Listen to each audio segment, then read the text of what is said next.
Aqui em 2 Crônicas, no capítulo 7, versículo 13, vai dizer assim: Se eu fechar o céu para que não chova, ou mandar que os gafanhotos devorem o país, ou sobre o meu povo enviar uma praga, se o meu povo, que se chama pelo meu nome, se humilhar e orar, buscar a minha face, e se afastar dos seus maus caminhos, dos céus o ouvirei, perdoarei o seu pecado e curarei a sua terra.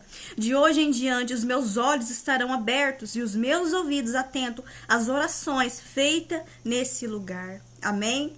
Aqui, irmãos, nós vemos o Altíssimo fazendo uma promessa a Salomão. Salomão tinha feito um templo para o Altíssimo, consagrado, edificado, preparado para ele, para a habitação dele.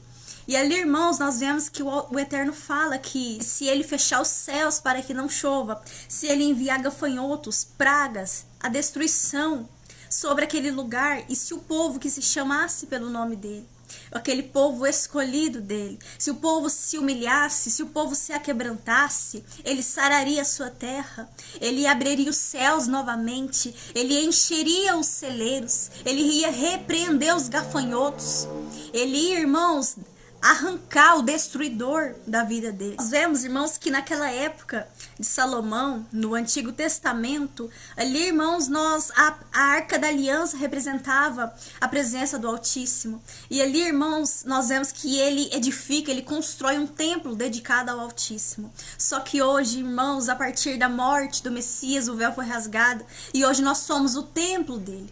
Hoje nós nos oferecemos a ele como sacrifício vivo.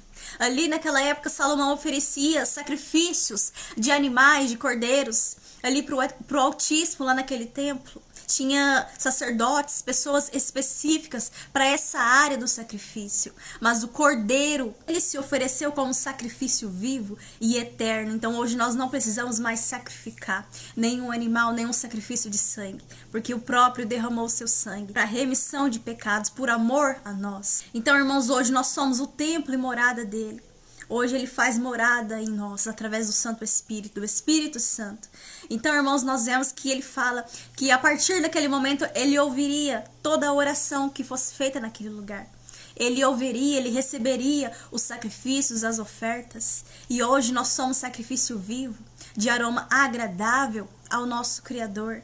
Então nós vemos aqui, irmãos, que há uma promessa.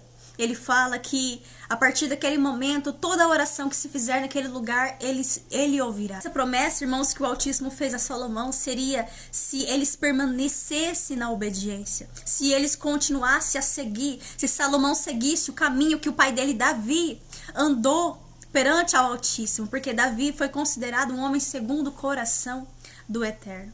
Então ali ele estabelece uma aliança com Salomão. Ele faz uma promessa a Salomão, que se Salomão andasse como Davi andou, então ele nunca faltaria um descendente no trono. Nunca faltaria, irmãos, ali a paz, os céus abertos sobre eles. Só que nós vemos também, irmãos, aqui no versículo 19, a promessa também da desobediência. Aqui ele vai dizer: mas se vocês se afastarem de mim e abandonarem os decretos e os mandamentos que lhes dei, e prestarem culto a outros deuses e adorá-los, desarraigarei Israel da minha terra, que lhes dei, e lançarei para longe da minha presença esse templo que consagrei ao meu nome. Farei que ele se torne objeto de zombaria entre todos os povos. Ou seja, irmãos, aqui há uma outra promessa que o Altíssimo faz a Salomão. E se eles se afastassem dos caminhos do Eterno, seguissem outros deuses, eles se tornariam objeto de zombaria. Eles seriam levados cativos. E, irmãos, nós vemos o exemplo de Israel. Quando Israel ele sempre pecava contra o Altíssimo, eles seguiam outros deuses, ídolos. Eles, irmãos, se afastavam do Eterno. Ali eles eram levados cativos, eles eram levados para o cativeiro. E ali eles ficavam anos e anos presos naquele cativeiro, na mão do inimigo, sendo atormentado pelo inimigo. Mas nós vemos, irmãos, que ali, num certo tempo, cansado de sofrer Israel, eles clamavam, eles se arrependiam, eles se humilhavam. E ali o nosso Criador, ele enviava um libertador para arrancar aquele povo do cativeiro. E eles saíam, eles eram trazidos de volta à cidade deles. E quantas das vezes isso se repetiu? E a Bíblia vai nos dizer, irmãos, submeta-se ao Altíssimo. Submeta-se a ele, resista ao diabo e ele fugirá de vós. Na Bíblia também fala, irmãos, que o Eterno ele se opõe aos orgulhosos, mas concede graça aos humildes.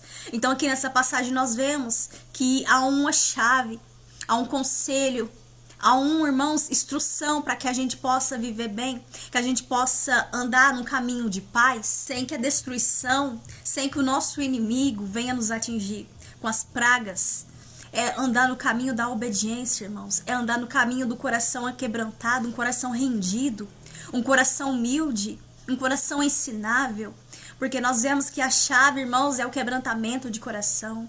Aqui o Eterno fala, se o meu povo que se chama pelo meu nome, se humilhar, me buscar, clamar o meu nome, eu do alto olharei, eu virei e sararei a tua terra. É onde, irmãos, às vezes a gente está passando por um momento de destruição, de assolação, e você não sabe o porquê. É onde, irmãos, você olha para o mundo e tá uma destruição, a fome, a peste. Você vê a sua família, as pessoas na mão do inimigo, sendo objeto de zombaria. E aí você vai olhar, essa pessoa tá longe da presença do Altíssimo. Essa pessoa, irmãos, ela tá andando no caminho errado, se desviou da vontade do Criador. E ali é onde ele permite o sofrimento, permite a dor, para que essa pessoa possa se alinhar, possa se voltar, possa se quebrantar na presença dele. Ele permite, ele ainda dá uma segunda chance, irmãos, para a pessoa se aquebrantar, para a pessoa se arrepender. Só que há momentos também que a gente passa por momentos de deserto, por momentos, irmãos, ali de prova, de fogo, de provação, onde você tem que passar pela lapidação, pelos processos. E isso acontece sim. Ele está te preparando, te capacitando para algo maior. Então não tem como pular esses processos, essas etapas da vida. Só que nós temos que separar o que é um deserto, o que é uma provação, o que é, irmãos, uma fase que você tem que passar e o que é castigo, o que é a colheita, que todo homem tem que colher, porque a Bíblia diz, aquilo que o homem plantar, certamente ele colherá. Então há momentos na nossa vida que a gente se encontra afastado da presença, dos caminhos do Senhor. Então, irmãos, nós temos que analisar, olhar para dentro de nós, analisar a nossa vida, onde a gente errou. E nós temos que regressar.